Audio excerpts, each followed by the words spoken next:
मराठीचा पेपर हा सगळ्यात पहिला असतो आणि पहिला पेपर असला की खूप टेन्शन असतं.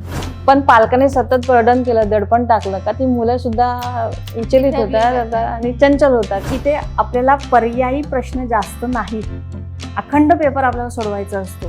फक्त लक्ष ठेवावं की ज्या मीडिया, सोशल मीडिया आहेत त्या सोशल मीडियापासून जरा थोडंसं दूर ठेवावं. जर आपल्याला मराठीचा अभ्यास करायचा आहे, पाठ्यपुस्तकावर भर द्यावं. ती घरातली वातावरण निर्मिती जर झाली ना तर खूप छान पद्धतीने ते अभ्यास करतात. तासाचं म्हणण्यापेक्षा अगदी मिनिटाचं जर नियोजन करतो आहे आणि त्या मिनिटामध्ये जर आपल्याला कळालं की आपल्याला पेपर असा लिहायचा आहे तो तेवढा कव्हर होतो. नमस्कार मंडळी, मी चैताली तुमचं पुन्हा एकदा ओनली मानिनीमध्ये खूप मनापासून स्वागत करते. आजच्या परीक्षा माझी 10वीची या भागाचा आजचा विषय असणार आहे मराठी. मराठी आपली जीवाभावाची असली तरी लिखाणाच्या बाबतीत मराठीचा पेपर मुलांना थोडासा कठीणच जातो किंवा वेळही लागतो. याच विषयावरती मार्गदर्शन करण्यासाठी आज आपल्यासोबत आहे ठाण्यातील डॉक्टर बेडेकर विद्यामंदिरच्या शिक्षिका संगीता तातळे मॅडम. नमस्कार मॅडम, तुमचं खूप मनापासून स्वागत आहे आजच्या या विशेष भागामध्ये. माझा सर्वात पहिला प्रश्न असा असणार आहे की मार्कांची विभागणी कशी आहे, म्हणजे लेखी आणि तोंडी याचं विभाजन कसं करण्यात आलंय? पहिले तर सर्वप्रथम मी आपले महानगर यांचे आमच्या शाळेमध्ये आपण ह्या मुलाखतीसाठी आलात, जेणेकरून आपल्या विद्यार्थ्यांसाठी काही ना काहीतरी का होईना पण थोडीशी मदत होईल या अपेक्षेने ही मुलाखत घेत आहेत. त्यामुळे खरंच तुमचं अभिनंदन आणि स्वागतही. आपण सुरू करूया. एकतर मराठीचा पेपर हा सगळ्यात पहिला असतो आणि पहिला पेपर असला की खूप टेन्शन असतं मुलांना. आणि पहिला पेपर म्हटलं ना की मुलांचं इतकं दडपण असतं की बोर्डाचा पेपर लिहायचा आहे. त्यात आता ते शासनाने जे काही नियम केलेले आहेत, स्टिकर लावायचं, होलोग्राफ लावायचं, याचंही दडपण असतं. शाळेत वारंवार सांगितलेलं असतं स्टिकर जर चुकीचा चिकटवला तर पुन्हा मिळणार नाही, याचंही दडपण असतं.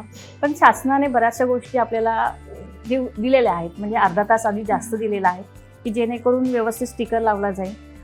पेपरचं तुम्ही निरीक्षण करू शकता, म्हणजे उत्तरपत्रिकेचं व्यवस्थित निरीक्षण करू शकता. खरं तर ऑलरेडी तुम्हाला शाळेमध्ये ह्या सगळ्यांच्या सूचना आणि सगळ्याची सराव झालेला असतो, पण तरी त्या परीक्षा हॉलमध्ये गेल्यानंतर एक वेगळं दडपण असतं. ते दडपण जरा कमी करावं आणि कमी व्हावं या दृष्टिकोनातून थोडंसं अर्धा तास आपण जातो. ते भीतीचं जे वातावरण आहे ते कमी होतं थोडंसं. आता जे काही आपल्या सुरुवात आहेत की विभागणी कशी व्हावी, तर यात सगळ्यात महत्त्वाचं मी सांगेल की 80 मार्काचा पेपर असतो जो लेखी असतो आणि 20 मार्काची ओरल असते, जी तोंडी परीक्षा म्हणून आपण ओळखतो. तर ही तोंडी परीक्षेचं एक थोडासा नियम वाली ठेवलेली आहे शासनाने किंवा आपल्या शाळेकडनंही थोडंसं काहीतरी नियमावली केली असते. एकतर 20 मार्क असतात. त्या 20 मार्कांमध्ये 10 मार्क हे स्वाध्यायाचे असतात. काही बऱ्याचशा संस्था आहेत ज्या पुस्तक छापतात, त्यामुळे स्वाध्याय ऑलरेडी तयार असतात, फक्त उत्तरं लिहायची असतात. नाहीतर मग शाळा त्याप्रमाणे प्रश्नावली तयार करते आणि स्वाध्याय लिहून घेते आणि मग हे 10 मार्क त्या स्वाध्यायाचे दिले जातात. दुसरे राहिले 10 मार्क. ते 10 मार्क शासनाकडनंच आपल्याला काही थोडंसं नियमावली केलेली आहे की काय काय घ्यायचं. त्याप्रमाणे शुद्ध लेखनाचे काही शब्दाचं लेखन केलं जातं. दुसरं आहे ते म्हणजे कसं की श्रवण करायचं, शिक्षक बोलणार, श्रवण करायचं आणि मुलांनी ते लिहायचं, शुद्ध लिहायचं. आणि दुसरं असतं भाषण, जे 5 मार्कासाठी असतं. आयत्या वेळेला एखादा विषय सांगितला जातो मुलाला, त्या मुलाला त्याची विचार किंवा आकलन शक्ती कशी आहे त्यानुसार तो उत्तर देतो आणि मग ते भाषण करतो 5 मिनिटाचं. एक साधारणपणे त्याला वेळ दिला जातो, 5 मिनिटं वगैरे दिला जातो आणि मग त्याप्रमाणे तो भाषण करतो. असे 20 मार्क आपल्याला अंतर्गत मूल्यमापन म्हणून म्हणजे शाळेकडनं ते असतात आणि 80 मार्काचा लेखी परीक्षा असते. आता ही लेखी परीक्षा 80 मार्काची आहे. तर प्रश्नपत्रिका जी असते ती प्रश्नपत्रिकेचं मध्ये 5 प्रश्न असतात. खरं सांगायचं तर आता प्रश्नपत्रिकेचं स्वरूप प्रत्येकजण सांगतोय, प्रत्येकजण सांगेल. तर प्रश्नपत्रिकेचं स्वरूप हे शाळेपासूनच अगदी सुरुवातीच्या पहिल्या तासिकेप्रमाणे सुरुवात होते आमची की पहिला प्रश्न कुठला असतो, दुसरा प्रश्न कुठला असतो. प्रश्नपत्रिकेचे स्वरूप सांगितल्याशिवाय आम्ही सुरुवातच करत नाही अभ्यासक्रमाला आणि मग त्याप्रमाणे आम्ही लेखनाने शिकवत असतो.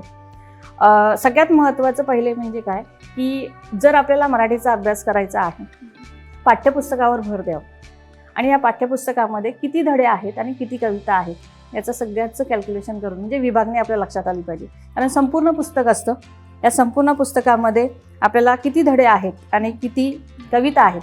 तर मराठीला आपल्याला 12 धडे आहेत आणि कविता 7 आहेत. स्थूल वाचनाचे 4 धडे आहेत आणि मग त्याप्रमाणे मग प्रश्नपत्रिकेची विभागणी केली जाते. आता हे जर विचार जर डोक्यामध्ये असतील म्हणजे लक्षात असेल की आपल्याला 12 धड्यांचा अभ्यास करायचा आहे, त्यानंतर कविता 7 आहेत आणि स्थूल वाचनाचे 4 धडे आहेत, तर मग त्याप्रमाणे आपण विभागणी लक्षात येते. दुसरं म्हणजे की प्रश्नपत्रिका आणि उत्तरपत्रिका ही जी आहे त्या प्रश्नपत्रिकेचा सराव जो आहे तो शाळेकडनं आपला बराच वेळेला होत असतो, पण उत्तरपत्रिकेचा जरी झालेला असेल तरी त्या उत्तरपत्रिकेमध्ये कुठे काय लिहायचं, कसं लिहायचं, नवीन प्रश्न नवीन पानावर कसा लिहायचा या संदर्भात बऱ्याचसा आपल्याला सराव दिला जातो. मराठीचा जो पेपर असतो ना तो खूप लेंदी असतो, म्हणजे लिहायला वेळ लागतो. तर मग अशा वेळी मुलांनी कोणती काळजी घ्यायला पाहिजे पेपर लिहिताना मराठी? मी प्रश्नपत्रिकेचं स्वरूप सांगते आधी, म्हणजे मग तुम्हाला एक वेळेचं नियोजन कळेल आणि त्या वेळेच्या नियोजनाप्रमाणे मग आपल्याला उत्तरपत्रिका व्यवस्थित कळेल. एकूण 5 प्रश्न असतात आपल्याला आणि या 5 प्रश्नांमध्ये पहिला प्रश्न असतो तो पाठावर आधारित असतो. पहिल्या प्रश्नामध्ये अ, आ आणि ई असे 3 विभाग असतात. तर पहिल्या प्रश्नामध्ये जो अ भाग असतो त्यामध्ये पाठावर आधारित प्रश्न असतात. आ भाग असतो तो सुद्धा पाठावर असतो आणि ई भाग जो आहे तो अपठित असतो. अपठित म्हणजे उतारा हा वेगळा असतो जो धड्यांवर आधारित नसतो पण बाहेरचा दिलेला असतो, पण त्यावरही मुलं वाचन करून व्यवस्थित आकलन शक्ती करून आपल्या विचारानुसार लिहू शकतात. कारण काय असतं समोर पॅसेज असतो म्हणजे तो तुम्ही लिहू शकता, त्यामुळे तुम्हाला एवढं हार्डली काय होतं जड जात नाही की ते उत्तरं मिळतात. फक्त एवढंच का लक्षपूर्वक वाचणं आणि मग आपण लिहिणं. सगळ्यात महत्त्वाचं की ज्या वेळेला आपण ह्या 3 प्रश्नांचा म्हणजे अ, आ, ई पहिल्या प्रश्नातला ज्यावेळेला उतारा असतो त्यावेळेला उतारामध्ये आधी प्रश्न वाचून घ्यावेत आणि मग उतारा वाचा. वेळ वाया जात नाही. काय होतं मुलं मोस्टली काय करतात, पहिले आधी उतारा वाचतात मग प्रश्न वाचतात आणि मग उत्तरं लिहायला सुरुवात करतात. मग पुन्हा त्यांचं वाचन पुन्हा वाचन असं सगळ्यात वेळ जातो. त्याच्यापेक्षा आधी प्रश्न वाचावेत आणि मग म्हणजे प्रश्न वाचलाय उतारा वाचताना आपल्याला सहज उतारा वाचलं की आपल्याला सगळ्याच प्रश्नांची उत्तरं लवकर मिळू शकतात. त्यामुळे ते एक ॲडव्हान्स आहे. त्याच्यानंतर प्रश्न दुसरा आहे. दुसरा हा प्रश्न आपल्याला कवितेवर आधारित असतो म्हणजे पद्यावर आधारित असतो आणि अ, आ आणि ई ह्या 3 भागांमध्ये विभागणी त्याची असते. दुसरा प्रश्न जो आहे तो पद्यावर जरी असेल त्यामध्ये कविता ऑलरेडी तिथे दिलेली असते म्हणजे पाठांतर करायची गरज नाही. 7 कविता आहेत त्यातली एक तरी कविता आपल्याला येणार आहे आणि त्या कवितांवर आधारित जे प्रश्न उत्तर असतात ते आपण बघून लिहू शकतो. कारण जर वर्गामध्ये आपण व्यवस्थित लक्षपूर्वक जर कविता शिक्षक शिकवताना जर लक्ष दिलेलं असेल तर आपल्याला कवितांची उत्तरं सहज मिळून जातात. कारण प्रत्येक ओळींचा अर्थ शिक्षकाने शिकवलेला असतो, त्यामुळे लिहायला सोपं जातं. दुसरा जो आ प्रश्न आहे त्याच्यावर ऑप्शनल 2 दिलेले असतात. कविताच असते, फक्त त्याच्यामध्ये कवितेचं नाव, कवीचं नाव आणि आवडली की नाही आवडली किंवा त्याबद्दल काही विशेष महत्त्वाच्या गोष्टी असतील तर आपल्याला त्या लिहायला येतात. त्यामुळे ऑप्शन असतो आणि त्यामुळे आपण ते लिहू शकतो. एखाद्या कवितेवर आपण लिहू शकतो. सगळ्यात आता मगाशी सांगायचं राहिलं म्हणजे तुम्हाला की इथे आपल्याला पर्यायी प्रश्न जास्त नाहीत. अखंड पेपर आपल्याला सोडवायचा असतो. पर्यायी प्रश्न नसल्यामुळे मार्क कमी होऊ शकतात. त्यामुळे ह्याची काळजी घ्या की पूर्ण पेपर आपल्याला सोडवायचा आहे. आणि सगळ्यात महत्त्वाचं की पर्यायी प्रश्न नसल्यामुळे हा पेपर आपला झालाच पाहिजे कव्हर, यासाठी काळजी घेणं गरजेचं आहे. तिसरा जो ई प्रश्न दुसऱ्यामधलाच ई प्रश्न जो आहे तो रसग्रहणाचा असतो आणि खूप अतिशय सोपा प्रश्न आहे म्हणजे माझ्या आवडीचा असतो. कारण जर टिप्स म्हणजे एक म्हणायचं सांगायचं झालं तुम्हाला की तंत्र शिकलं पाहिजे पेपर लिहिण्याचं. टेक्निकली जर आपल्याला कळालं ना की पेपर कसा लिहायचा आहे तो खूप सोपा जातो पेपर. तिथे मुद्दा काय लिहायचा आहे, कुठल्या मुद्द्याला प्राधान्य द्यायचं आहे आणि कुठला विचार तिथे मांडायचा आहे हे जर मुलांना कळालं ना की पेपर सोपा जाऊ शकतो. रसग्रहण मुलं लिहित नाहीत, त्यांना कळतच नाही काय लिहायचं. या रसग्रहणामध्ये 4 मार्क मिळतात आणि 3 पॉइंट्स असतात. या प्रश्नातून मार्क मुलांना मिळू शकतात आणि तोच मुलांकडून प्रश्न सुटला जातो. तर ते लिहायचं कसं ते मी सांगते. रसग्रहण जर लिहायचं असेल तर रसग्रहणामध्ये 3 पॉइंट्स असतात. आशय सौंदर्य, त्याच्यानंतर काव्य सौंदर्य आणि भाषिक वैशिष्ट्य. आशय सौंदर्य म्हणजे काय, आपण जी प्रस्तावना लिहितो ना, ज्यावेळेला प्रश्नांची उत्तरं लिहितो तीच प्रस्तावना इथे फक्त धड्याचं नाव, लेखकाचं नाव, आपण रसग्रहण कवितेचं लिहितोय, कवीचं नाव आणि कवितेचा थोडासा परिचय, हा आपला आशय सौंदर्य असेल. दुसरं आहे काव्य सौंदर्य. ज्यावरती ओळी दिलेल्या असतात आपल्याला 3 किंवा 4 किंवा 2 ओळी दिलेल्या असतात, त्या ओळींमधलं जे स्पष्टीकरण असतं ते आपल्याला काव्य सौंदर्यामध्ये करायचं. आणि भाषिक वैशिष्ट्य म्हणजे व्याकरण दृष्टिकोनातून त्या 2 ओळी कोणत्या उपयोगाच्या आहेत, कशा आहेत, कशा पद्धतीने आहेत, अलंकारिक भाषा आहे का, यमक साधलेला आहे का, कोणते वृत्त आढळले का, किंवा व्याकरण दृष्टिकोनातून कोणता मुद्दा तिथे आहे तो आपल्याला तिथे मांडायचा असतो. त्यामुळे ह्याही प्रश्नाला खूप छान मार्क मिळतात. त्यामुळे रसग्रहण विद्यार्थ्यांनी लिहावा असं माझी अपेक्षा आहे. पुढचं आहे स्थूल वाचन. प्रश्न 3. याच्यामध्ये आपल्याला 4 धडे आहेत. 3 प्रश्न विचारलेले असतात, 2ची उत्तरं लिहायची असतात. आणि जर जास्तीत जास्त लक्ष दिलं ना व्यवस्थित तर पाठाच्या खालचेच आपल्याला प्रश्न बरेचसे विचारले जातात. त्यामुळे जर पाठाच्या खालचे प्रश्न उत्तरं जर व्यवस्थित मुलांनी केलेले असतील तर सहजगत्या आपण उत्तरं लिहू शकतो. एक स्वमत असतं आणि 2 धड्यांवर आधारित असतात. स्वमतला जर जास्त प्राधान्य दिलं, कारण कसं असतं स्वमत एक तर तुम्ही पॉझिटिव्ह लिहा नाही तर निगेटिव्ह लिहा. जे धडा आहे किंवा पाठ आहे स्थूलवचनाचा त्या आधारावर तुम्हाला जे काही माहिती असेल, सगळं जर पाठ आपल्याला आकलन असेल तर त्यावर आधारित आपण लिहू शकतो. आणि वाचन तुमचं चांगलं असेल, शिकवताना जर लक्ष असेल वर्गामध्ये तर आपण सहजरित्या लिहू शकतो. फक्त एवढंच करा की निगेटिव्ह लिहू नका, पॉझिटिव्ह लिहा, म्हणजे थोडासा फरक पडू शकतो. त्याच्यानंतर आहे प्रश्न 4. व्याकरणावर आधारित हा प्रश्न असतो, 16 मार्काचा. आणि व्याकरण जे काही आपल्याला सांगितलेलं आहे म्हणजे याच्यामध्ये दिलेलं आहे त्यामध्ये बरेचसे भाग जो आहे तो सीमित आहे. म्हणजे असं अखंड नाही आहे की सगळंच व्याकरण येतं. ज्या पद्धतीने व्याकरण दिलेलं त्याच्यामध्ये समास आहे, शब्दसिद्धी आहे, वाक्प्रचार आहे, शब्दसंपत्ती आहे, लेखन नियमानुसार लेखन आहे, विरामचिन्ह आहे, पारिभाषिक शब्द आहेत. एवढेच आपल्याला जे काही व्याकरणाचा भाग आहे तो आपल्याला अभ्यासाला आहे. यातले बारकावे जर आपण अभ्यासले, कारण इथेही पर्यायी काहीच नाहीये प्रश्न, कंपल्सरी प्रश्न आहेत ते करायचे आपल्याला. फक्त टेक्निक हवी की तो प्रश्न कसा सोडवायचा, कशा पद्धतीने सोडवायचा. आता समजा उदाहरणार्थ समानार्थी शब्द आणि विरुद्धार्थी अगदी 5वी पासून आपण शिकलेलो असतो, त्यामुळे आपल्याला येतात ते.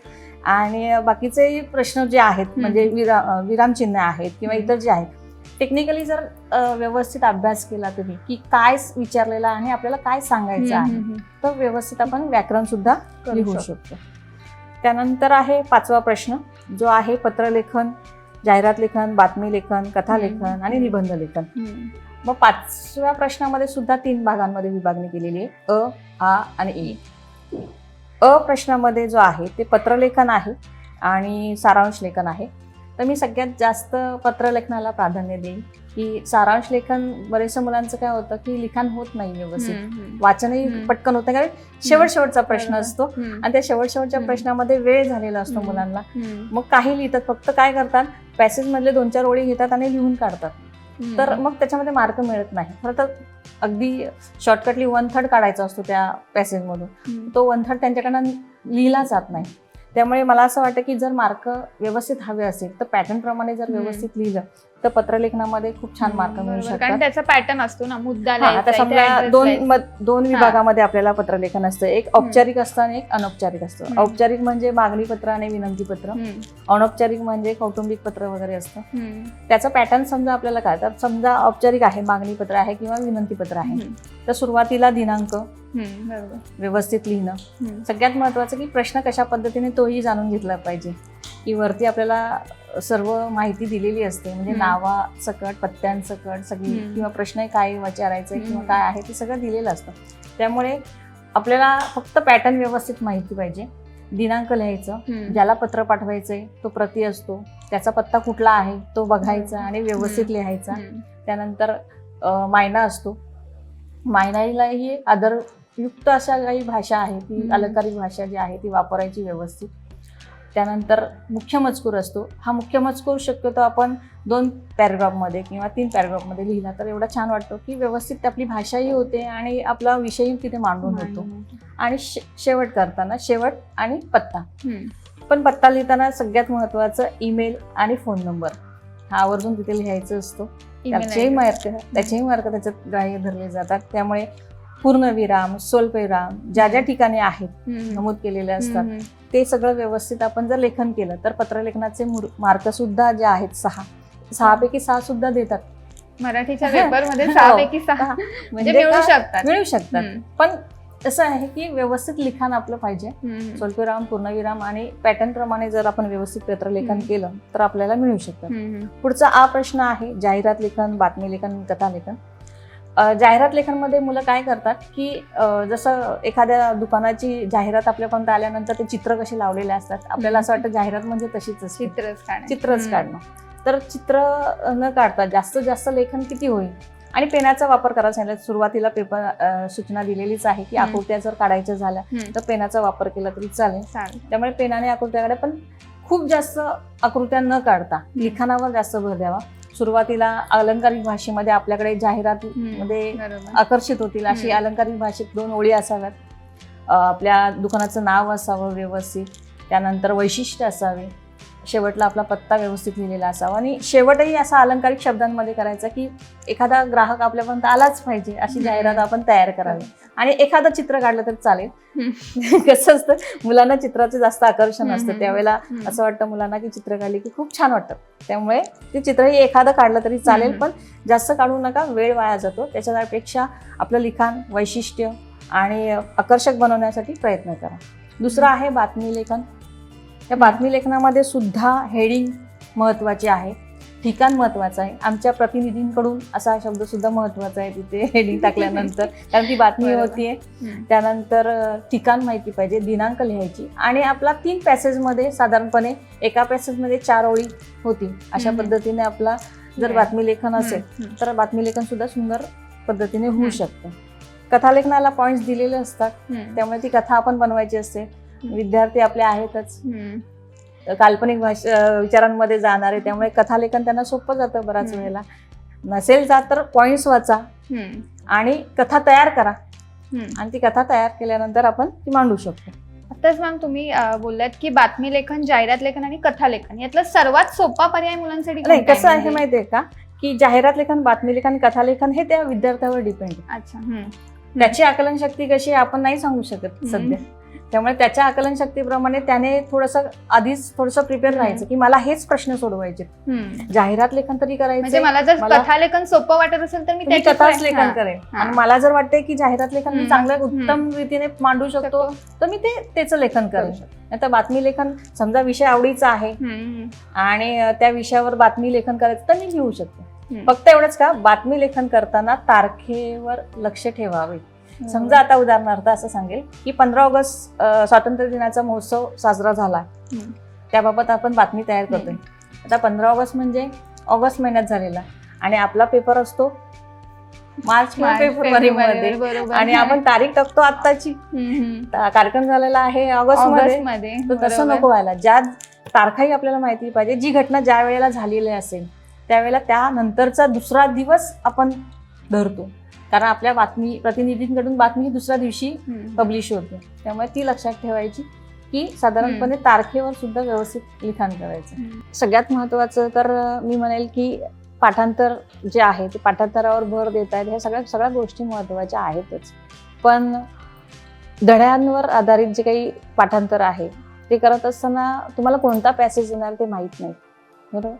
त्यामुळे फक्त धडे जे आहेत म्हणजे पाठ जे आहेत ते सगळे वाचून घ्या व्यवस्थित, तुम्हाला नक्कीच त्याचा फायदा होईल. दुसरं, कविता ही आपल्याला आलेली असते, त्यामुळे कविताही पाठांतर.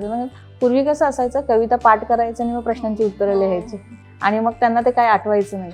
तसं आता कविता समोर आहे, त्यामुळे कविताही पाठ करायची गरज नाही. त्यामुळे कुठल्याही प्रश्नांना किती महत्त्व द्यायचं, वेटेज किती द्यायचं. पहिल्या 2 प्रश्नांना जे आहेत त्या पहिल्या 2 प्रश्नांना जास्त काळजी करू नका. तुम्हाला समोर पॅसेज आणि कविता आलेली असते, त्यामुळे तुम्ही छान उत्तरं लिहू शकता. पाठांतर कुठे करायचे, स्थूल वाचनाला. त्यामुळे 4 धडे आहेत, त्या 4 धड्यामध्ये तुम्ही पाठांतर जास्त करा.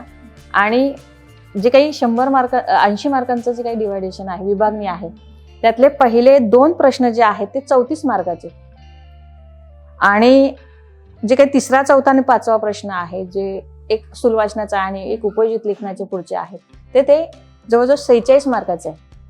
तर मग आपण कुठल्याच प्रश्नांना जास्त महत्त्व द्यायचं, 46 मार्कांना द्यायचं की 34 मार्कांना द्यायचं, जास्त वेळ कुणाला द्यायचा. कारण समोर पॅसेज आहे उत्तर लिहितोय, कविता आहे उत्तर लिहितोय, आणि इकडे आपल्याला 46 मार्कांना विचार करावा लागतोय.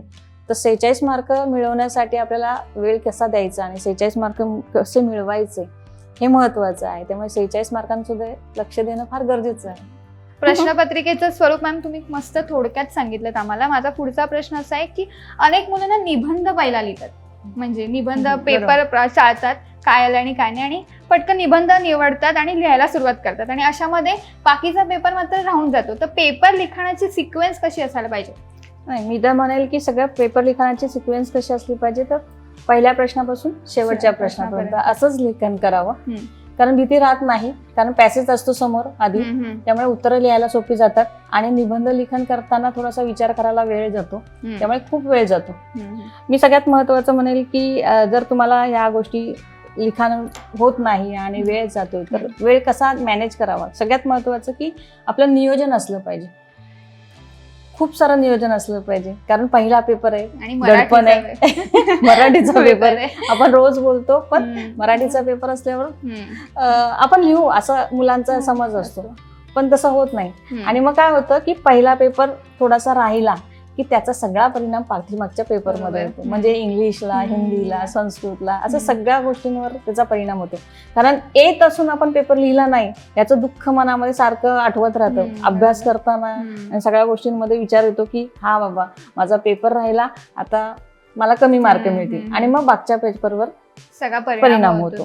त्यामुळे अभ्यासक्रम आपल्याला माहिती आहे, पेपर माहिती आहे, म्हणजे प्रश्नपत्रिका माहिती आहे, प्रश्नाचं स्वरूप आपल्याला माहिती आहे, मग आता वेळेचं नियोजन करावं. अगदी सुरुवातीपासूनचं नियोजन म्हणजेच काय की किती तासाचा पेपर आहे? 3 तासाचा पेपर. 180 मिनिटं मिळतात. 180 मिनिटं जर मिळत आहेत, 5 प्रश्न आहेत, तर त्याचं डिवायडेशन करा. फक्त एवढंच का, आपण लेखनामध्ये किती वेळ लागतोय प्रश्नाला, त्यानुसार मग आपण डिवायडेशन म्हणजे विभागणी करावी. एक साधारण मी केलेली आहे, त्या पद्धतीने तुम्हाला सांगते की जर समजा पहिला प्रश्न आहे, मला सोडवायचा आहे, गद्य विभागावर आहे. पहिल्यामध्ये परत पर्याय 3 आहेत, अ, आ, इ. आणि दुसरा प्रश्न आहे, परत अ, आ, इ आहे. मला पॅसेजही वाचायचं आहे, प्रश्नांची उत्तरही लिहायची आहेत. मग मी काय करणार, तर मग त्याप्रमाणे पहिला प्रश्न मी 40 मिनिटात सोडवणार. पहिला प्रश्न मी 40 मिनिटात सोडवणार. दुसरा प्रश्न मी 45 मिनिटात सोडवणार आहे. तिसरा प्रश्न मी 15 मिनिटात सोडवणार आहे. चौथा प्रश्न मी 20 मिनिटात सोडवणार आहे. आणि 5वा प्रश्न जो आहे तो मला 50 मिनिटं लागणार. आता हे मिनिटाचं झालं, मी तर घड्याळ बघत बसणार नाही ना, सारखे पेपरही राहील, घड्याळ बघत 20 मिनिटं मोजत राहावं लागेल मला सारखं सारखं. हे 20 मिनिटं झाले, मग पहिले 20 मिनिटं झाले, मग परत पुढच्या 20 मिनिटांमध्ये. मग एवढं तर मला आता नॉलेज आलं की मी विभागणी केलेली आहे प्रश्नांच्या स्वरूपानुसार. 40 मिनिटं, 45 मिनिटं, आता तासाप्रमाणे लिहा. मग तासाप्रमाणे करायचं की मला जर पहिला प्रश्न सोडवायचा आहे, दुसरा प्रश्न पण सोडवायचा आहे, मग पहिल्या तासामध्ये म्हणजे एक ते साधारणपणे 1.25 तास, 1 तास 15 मिनिटे मी पहिला आणि दुसरा प्रश्न सोडवेल. पुढचे 45 मिनिटं म्हणजे मला 1-2 तास होतील. मग या 2 तासामध्ये मी तिसरा आणि चौथा प्रश्न सोडवेल. आणि पुढचा राहिलेला अखंड जो 1 तास आहे तो मी 5व्या प्रश्नाला देईल. 5व्या प्रश्नाला 1 तास का देईल? कारण तिथे विचार करायचा असतो, तिथे पुढे पॅसेज नसतो, त्यामुळे मला विचार करावा लागतो. आणि विचार करायचा असेल तर मला थोडा वेळ लागेल, त्यामुळे मी 1 तास देईल.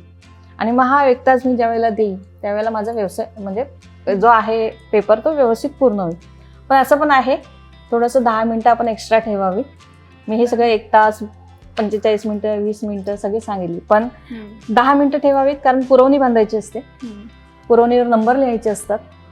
आणि मुलांचा खूप गोंधळ होतो नंबर लिहिताना, पुरवणी बांधताना. एक तर त्याच्यामध्ये होल नसतं, ते होलही पाडायचं असतं, सगळ्या गोष्टी होत आहेत. त्यामुळे सगळ्या गोष्टी जर मॅनेज करायच्या असतील तर आपल्याला 10 मिनिटं एक्स्ट्रा ज्या आहेत ते एक्स्ट्रा पाहिजे असतात. खूप छान पद्धतीने मॅम तुम्ही सांगितलं की टाइमचं मॅनेजमेंट कसं करायला पाहिजे. आता पुढचा प्रश्न असा आहे की सुरुवातीला कसं पहिलाच पेपर आहे, सुरुवातीला फार सुंदर अक्षर येतं मुलांचं पेपर लिहिताना, आणि नंतर मात्र वेळ जसा कमी होतो तसं अक्षरावरती परिणाम होतो. मग तो बॅलन्स कसा करायला पाहिजे? मी तर असं म्हणेल की आत्ताच आपलं बोलणं झालंय वेळेचं नियोजन आहे. जर वेळेचं नियोजन व्यवस्थित पूर्ण असेल तर अक्षरही बिघडणार नाही तुमचं. कारण आता जसं सांगितलं की जर मी पहिल्या प्रश्नाला 40 मिनिटं देते तर 40 मिनिटाची विभागणी सुद्धा आपल्यामध्ये असली पाहिजे. माझा पहिला चा प्रश्न जो आहे तो मी 15 मिनिटात सोडून झाला पाहिजे. माझा पुन्हा 15 मिनिटात झाला पाहिजे. आणि पुढचा चा जो प्रश्न आहे तो माझा 10 मिनिटात झाला पाहिजे. म्हणजे 15 आणि 10 म्हणजे 40 मिनिटामध्ये माझा हा प्रश्न कव्हर होतोय. ह्याचं वेळेचं नियोजन जर व्यवस्थित लक्षात ठेवलं आणि मी तो पेपर जर कव्हर केला तर माझं अक्षरही बिघडणार नाही, मला विचार करायलाही वेळ मिळेल आणि माझा पेपरही पूर्ण होईल. निबंध लिखाणासाठी मॅम काय मुलांना तुम्ही सांगाल की टिप्स काय असतील सोप्या? निबंध लेखन करताना तर मी म्हणेल की पुन्हा एकदा तंत्र आपलं व्यवस्थित लक्षात असलं पाहिजे, टेक्निक आपल्याला माहिती पाहिजे.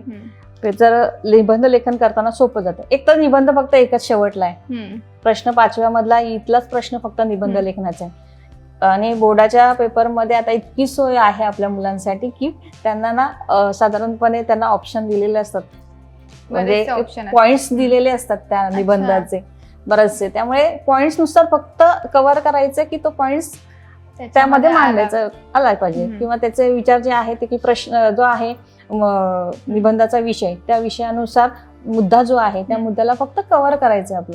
आपले पॉइंट्स मांडत राहायचे, आपले कव्हर करत राहायचं, लिखाण करत राहायचं, आपले पॉइंट्स पूर्ण होतात.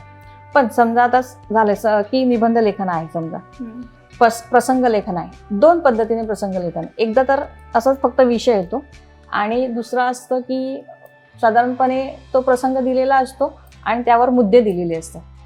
जेव्हा मुद्दे दिलेले असतात ते कव्हर करायचे. जर मुद्दे दिलेले नसतील तर आपण तयार करायचे. मला निबंध लिहायचा आहे, किती मार्काचा?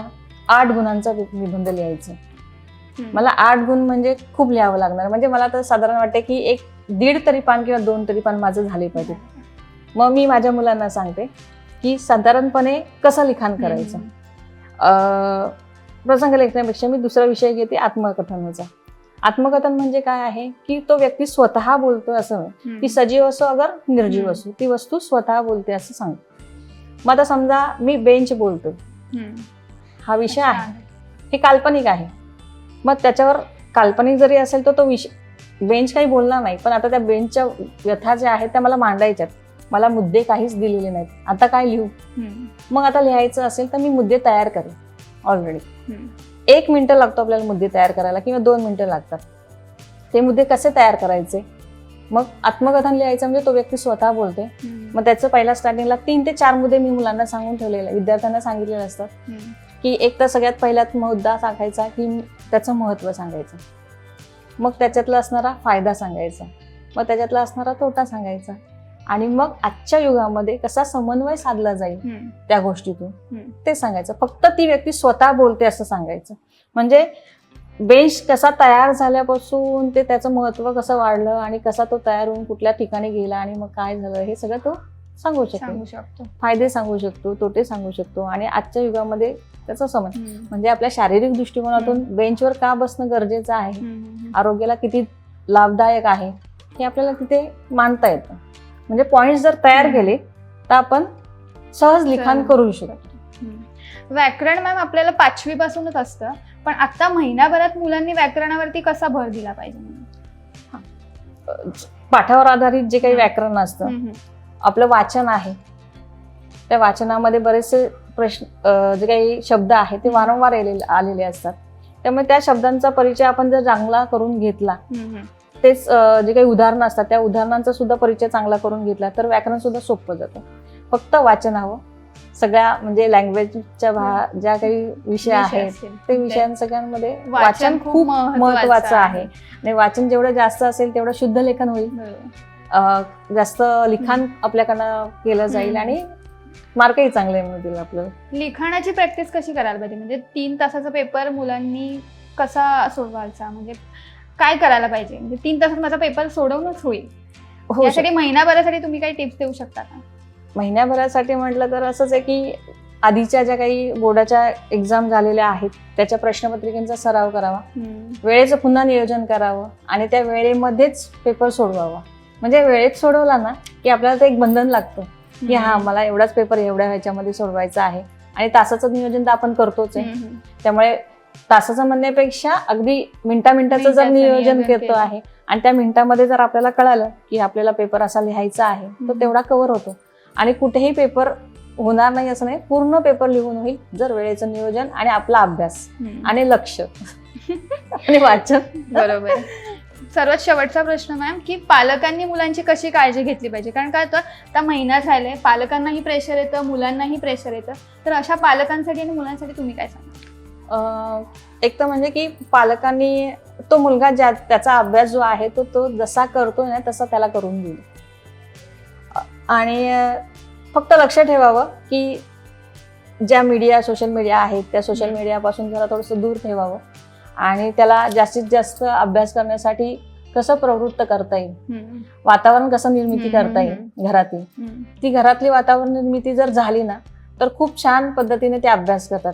पण पालकांनी सतत बर्डन केलं, दडपण टाकलं का ती मुलं सुद्धा विचलित बिथरली होतात जातात. आणि चंचल होतात की नाही करायचं मला, काय सारखं सारखं माझ्या मागे लागेल. त्याच्यापेक्षा मग ते वातावरण असं तयार करावं की जे मुलांना सुखदायी वाटेल, अभ्यास करावा असं वाटेल, आणि ते जर झालं तर मुलं आपोआपच अभ्यास करायला प्रवृत्त होतात. खरंच खूप छान सोप्या शब्दात तुम्ही सांगितलं. मराठीचा पेपर हा साधारणतः लेंदी वाटतो मुलांना, पण तुम्ही अगदी सोप्या शब्दात सांगितलं की कसं टाइम मॅनेजमेंट करायचं, कसा व्याकरणाचा अभ्यास करायचा, निबंधाचं लिखाण कसं करायचं. मॅम खरंच खूप धन्यवाद, तुम्ही वेळ काढलात आमच्यासाठी, त्याबद्दल. तुर्तास तुम्हाला ही माहिती कशी वाटली हे नक्की सांगा, आणि असेच नवनवीन विषय घेऊन आम्ही या सिरीजमध्ये येणारच आहोत, ते पाहायला विसरू नका. तोपर्यंत धन्यवाद. नमस्कार.